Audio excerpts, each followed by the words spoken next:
Hey Doc, how you doing today? Doing well, Ron. Uh, with what you saw with stripping last night, did he? Do you think his stock kind of improved for that opening day roster? A rotation spot. Yeah, he'll be on the opening day roster. Yeah, yeah, my bad. He threw the ball really well. All of his pitches, his mix was really good. Command, obviously, with Ross, really good, all quadrants. Held his stuff, got through the sixth inning, almost got through the sixth inning, built his pitch count up. So, Ross is doing everything he needs to do, and that's a good thing for the Dodgers. Thank you. Next question is from Clint Casillas. Go ahead, Clint. Hey, happy Monday, Dave. Just kind of curious your thoughts on it. It looks like Cody's might not be having the best time at the plate so far. Swing looks a little long. Just wondering how you're feeling about it and maybe some things he's working on right now. Yeah. Cody over quarantine, was in Arizona working and thinking through some things. And there is certainly a swing change that, you look at, you put eyes on it and you see it's different than it was last year. So I think that for Cody, for us, it's just more of getting at bats, live at bats, because you can work in the cage and batting practice, but syncing up the new mechanics a little bit, takes time. So I still know that he's in lockstep with the hitting guys. So we'll see how it goes, but I'm confident that he's going to work good. He'll do it and he'll be fine. Great. That's exactly what we wanted to hear. Thanks. Next question from Bill Plunkett. Go ahead, Bill. Hey, Dave. I'll ask the devil's advocate question. And why does a guy who just won an MVP tinker with his swing mechanics? That's a fair question. I think that, in talking to Cody, he had he won the MVP, but I think that for him, his words, he didn't have a good second half. And, as he finished the season, didn't feel comfortable and felt that, he was open to a change, came up with the change, feels really comfortable where he's at mechanically. We haven't seen the results yet, and not that the results matter right now, but, I think that it's an individual, it's a feel thing. And for me, as long as, he has confidence in it, that he's, conferring and talking through things with the hitting guys, I'm optimistic. We just talked with Edwin Rios. How has your evaluation of kind of his place in the picture changed with the new rules we're going to have this year, specifically the DH and then the expanded roster for the first couple of weeks? Yeah, I think that number one, it's his performance, and he's made a lot of strides for me in the last year and a half. Physically, mechanically, both offensively, defensively. And, even as we were going to break with 26, he was a real big part of the conversation.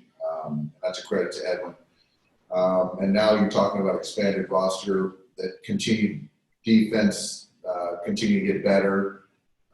He had bat quality, as we've seen, recently, is continuing to get better. So, and even what he did last year for us, the quality of the bats he gave us. So, I'm really proud of Edwin, and I expect him to make an impact for us.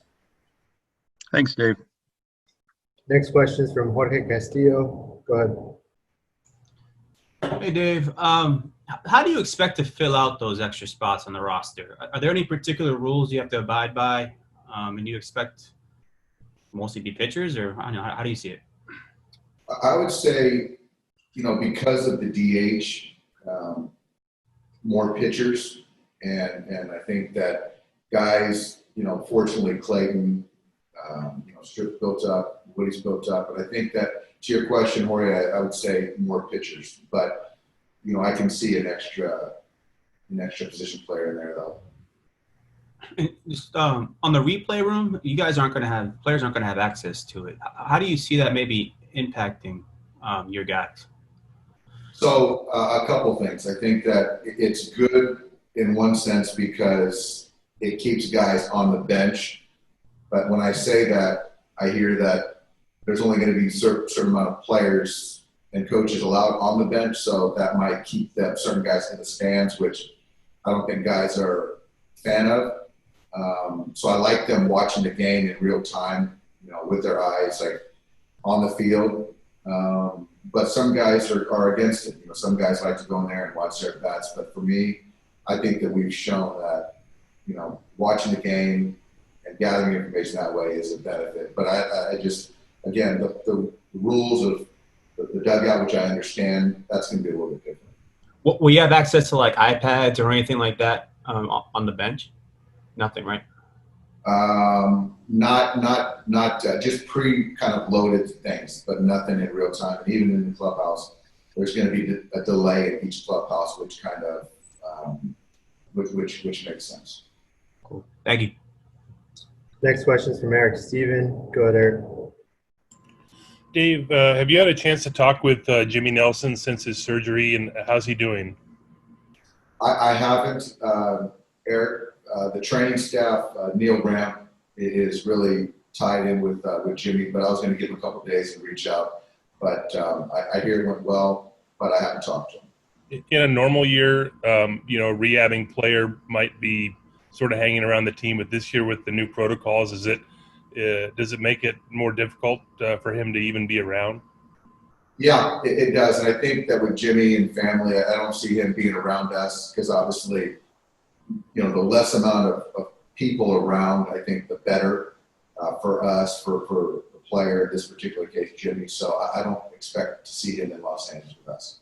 Dave, one more thing. You guys had Terrence Gore in camp with you in Arizona, and one of the new rules is the runner on second base for extra innings. And does your roster allow, or the expanded rosters, I guess, allow for room for that, like a speed guy, a specialist, at least in the early going? It does. It does. And we've talked a lot about Terrence in recent days.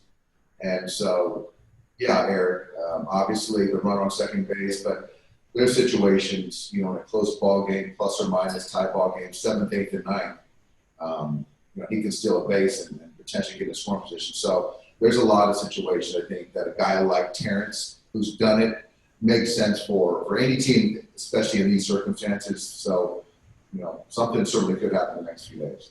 Thank you. Next question is from Rowan Kabner. Go ahead, Rowan. Hey, Dave. Jock had that kind of side issue in spring training that he got over. I'm curious how you thought he's been moving around and how he's looked physically to you since you guys have restarted here. Jock is healthy. He's moving around really well.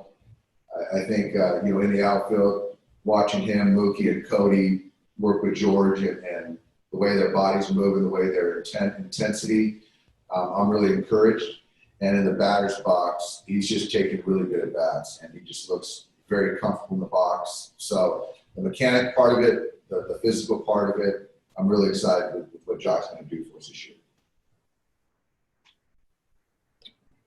Next question is from Ken Gurnick. Go ahead, Ken.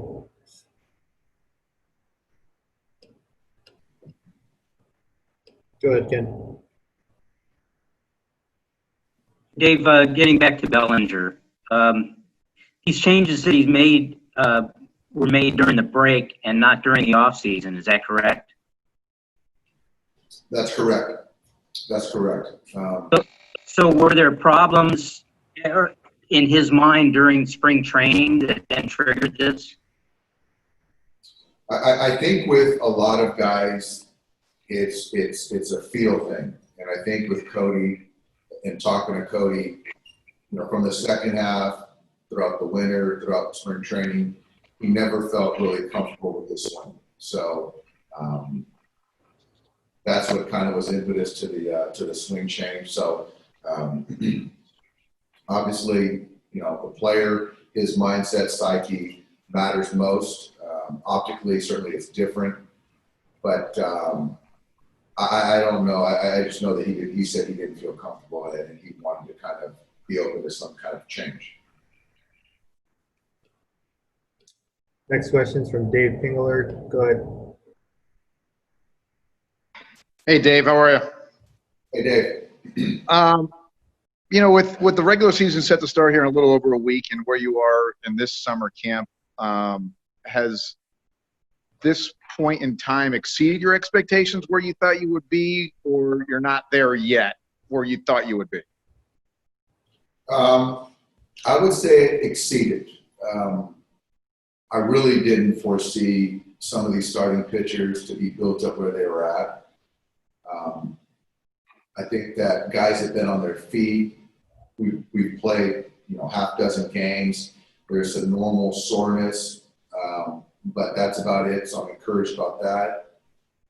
And I think mostly, Dave, I'm excited the fact that the baseball world, the world itself is different, and we haven't heard a thing from players complaining about it. And I think that the focus is baseball and getting ready for 2020. And because I think that, when you come into this situation, you just don't know how it's going to look and how players are going to respond. So those are probably the biggest takeaways for me. All right, thank you. I have one final question from Nightfall Media. Go ahead. Hey, Dave, how you doing? I wanted to get your thoughts. I had a chance to speak with Bob Kendrick, who was the president of the Negro League Baseball Museum, and with Major League Baseball finally honoring the 100th year anniversary for the Negro Leagues in August. What are your thoughts? What does this mean, just not only for that, but for the sport of baseball as a whole? Well, I mean, 100 years, that's a huge milestone. And, first of all, I wouldn't be here without the Negro Leagues and then what Jackie and those great Nuke and all these great players, Campy, that end up playing in major leagues. So I think that for Negro League Baseball to be acknowledged, I think is a huge win, and rightfully so. Thank you, everyone. Thanks, Dave.